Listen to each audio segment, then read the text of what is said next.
Debbie and I want to talk to you about socialism, progressivism, and golf courses.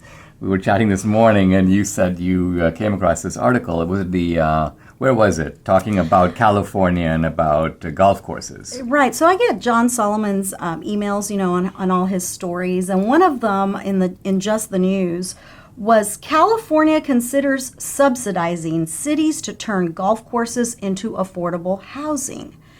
And all of a sudden I'm like, whoa, take me back to Hugo Chavez. It was just like, I couldn't believe it.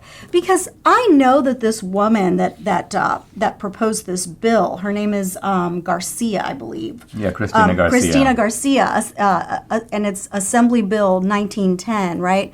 I know she has no idea that Hugo Chavez did the same thing in Venezuela. I know that. But what it does tell me is that these people are cut from the same cloth. They think exactly the same way. Right. So, Well, let's talk about what her bill does. What does she want to do? Yeah, so she wants to establish a program providing grants for local agencies to convert the locally owned golf courses in California into housing and public open spaces, which again is like I'm reading from Hugo Chavez because, that's exactly what he wanted to do. Basically they say that in California, they have about 1,100 golf courses with nearly 250 owned by local governments. And so they're saying, given the average size of a golf course is 150 acres, the analysis estimated California's municipality-owned golf courses could hold 375,000, thousand housing units at moderate density.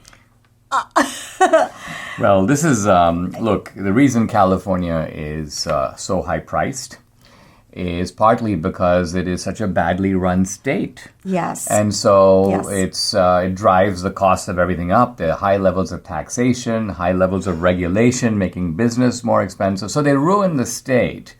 Then it becomes very difficult to afford to live there. People start moving out. And their solution is to kind of radicalize the problem by going after the remaining sort of residues of privately owned wealth.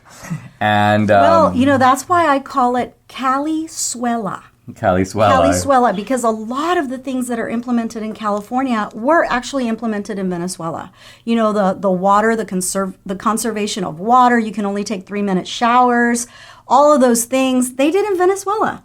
And they also drove business owners and entrepreneurs out of that country. Well, what are they doing out of California?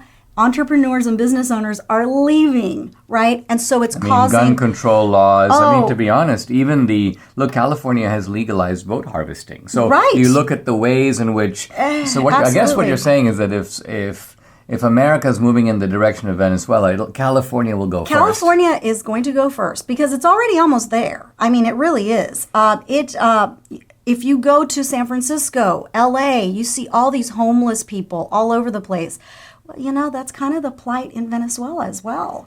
What happens is that these people, and you've talked about this before, why capitalism is so important because it sort of trickles down. The people that are affected by the attack on the rich are the poor.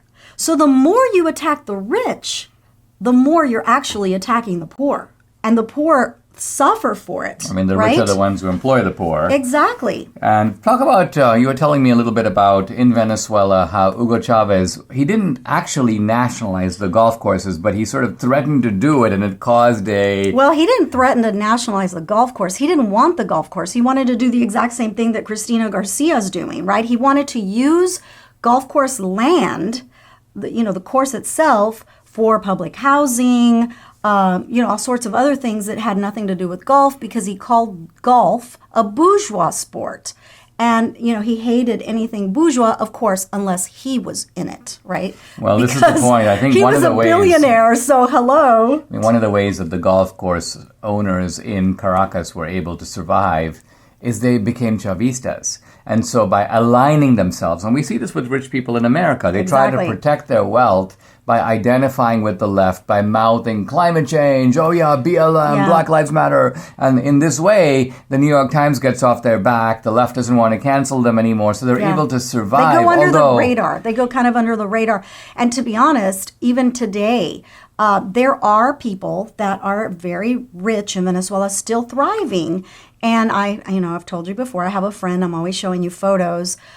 They are really, when I look at their photos, I'm like, wait a minute, is this Venezuela? So there's kind of a two-tiered system there, a parallel universe, so to speak, where there are people that are going to golf courses, enjoying caviar, going on yachts, having fur coats, all those things, while at the same time there are people like some of my family members who are starving, who have electricity very rarely.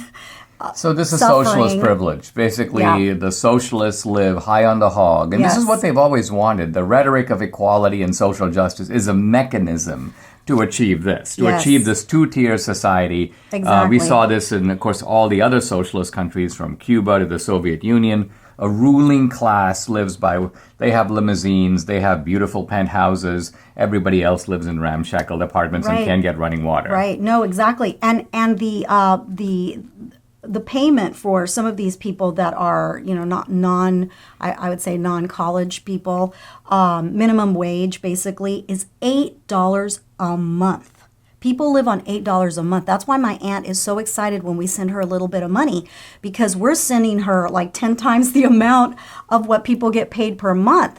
And it's horrible. It's hyperinflation. I mean, it's a very sad situation in Venezuela, where you do have some people living high on the hog and other people living like a hog. And I think the Venezuelans also realized at some point that it was too late. It's very difficult to go back. It's almost like you at that point need external intervention in order to save the country. And so it's all a warning signal that we don't want to go there, because it's going to be kind of hard. If you get into the ditch, it's a little bit hard to get out. Right, exactly.